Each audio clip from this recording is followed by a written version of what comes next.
Let's talk about Wayward Deluxe Edition Book 1.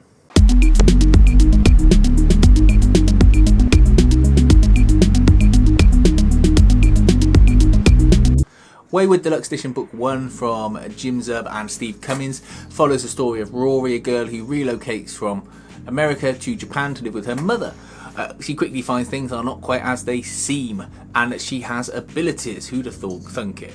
We'll have a look at the book, and I'll give you my comments on the story, which is a good one. It's sort of fast-paced and rip-roaring, and then we'll have a little wrap-up at the end. Okay then, so first of all we have a look at the book cover. We've got this lovely bright red and black design with obviously the colours popping on the characters there. This is the main gang of characters you've got there with Rory up front.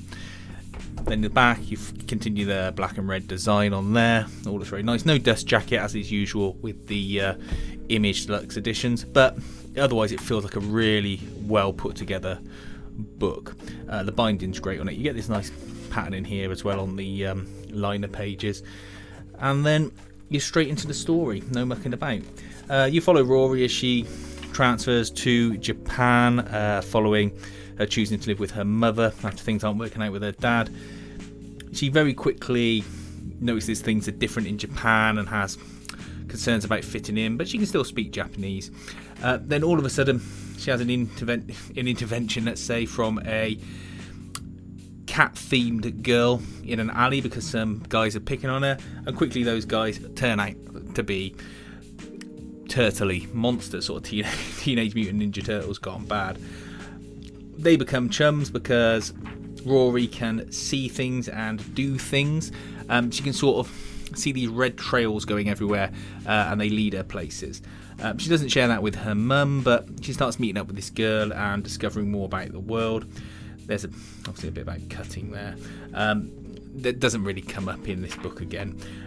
She also meets another boy who seems to have abilities.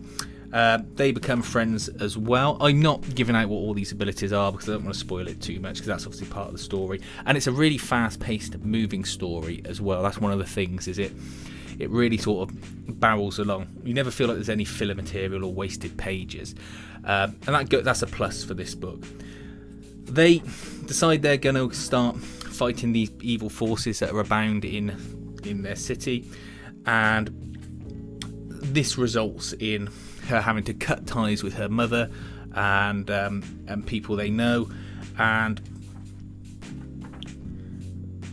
meeting up with these various sort of Tengu godlike spirits. There's not a great deal of explanation given for who and what these people are until later in the book, and I'm sure that comes in volumes 2 and 3 respectively.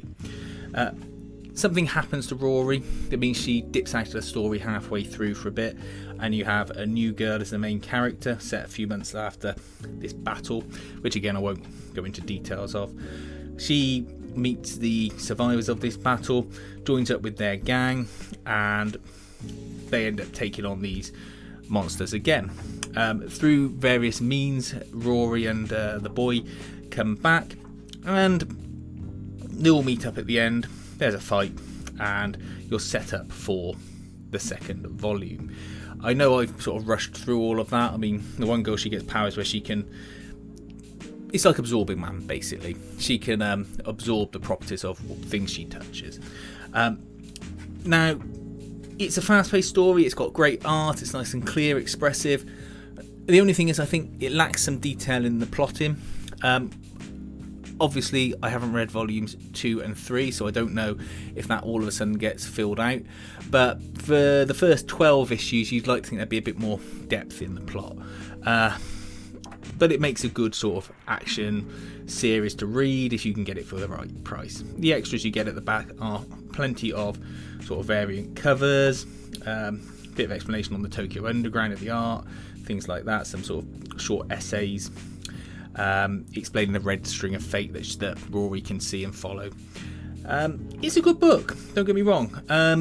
It's just something that needs a little bit more oomph to it, I think. Maybe if they brought this out just as a general omnibus, because it is 3 volumes long and that's it as far as I'm aware, then I'd read through it and I'd be more satisfied. But for just buying the first volume, questions were left unanswered, and it wasn't questions that I felt couldn't have been at least explained a little bit better in the first volume. But look, that's my views on it. The main issue with this, I think, is just the lack of general explanation in the actual story. Yes, there are essays at the back. Yes, they cover the topics that are brought up in the book. But should you have to read an essay in order to understand what's going on in a book? Probably not. That's one of my main issues with it. It moves at a pace. It keeps going along. There is good fun, good humour, good action. It almost feels like I'm looking at a storyboard for a mini-series or something on Netflix.